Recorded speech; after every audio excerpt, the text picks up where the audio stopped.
manay ny amin'ny isiny fifandrafiana tanteraka eo amin'ny hery vaovao ny Madagasikara sy ny Mapara ny filoha nasionaly ny vondrona politika Lezasa Andriamatoa Voninahitsy Jean Eugène manoloana izay indrindra ary dia ny antso ny Mapara ny tenany hanaja ny etika politika.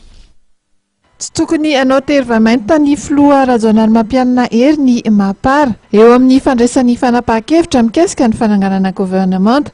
tokony anana hahary anaja ny etika politika tokoa ny Mapara hoy Andriamatoa Voninahitsy Jean Eugène filoha nasionaly ny vondrona politika Lezasa. Ka mba misintona ny eritreritra hoe aleo re voalohany indrindra sitany eritreritra président iary aza mirotoroto aloha hoe raha vao vitany CES dia hoe satria ianona ny toko zao ohatran'izao na vitany noho ny mahazo majorité parlementaire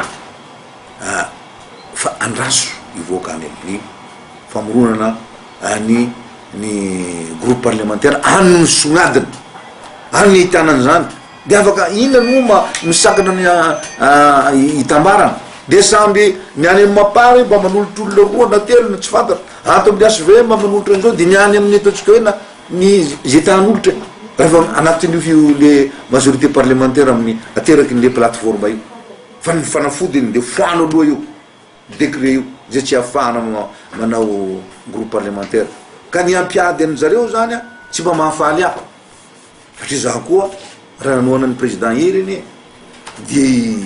izy aty izy président Iandry na lesilahatra ka zavatra ohatran'izany ijery fotsiny aho zany Mapara zany dia tsy tokony anao imposition hoe tsy maintsy zao tsy maintsy zao manimba zavatra zany tsy tokony anao imposition hoe tsy maintsy ola bakato aminay tsy mba atao premier ministre mba velao izy mba hanana isafidy zany de son choix ny olona ataony premier ministre na dia bakany Mapara izy tsy olana fa olo everiny zany fa hoe olona afaka miara-miasa aminazy torak'izay koa zany ny président hery dia tokony isy fadeferana izy raha mianaka ho azy ihany sy ny Lezasa dia tokony andrasana aloha ny firosoana amin'ny famoahana ny didim-panjakana amin'ny fe ny fananganana vondrona politika izay mampizarazara hevitra ankehitriny mitady sy fifandrafiana hoy izy ny ao amin'ny HVM sy ny Mapara kanefa tokony hifandefitra sy mifanaraka mba tsy handisy fanantenana ny vahoaka izy ireo.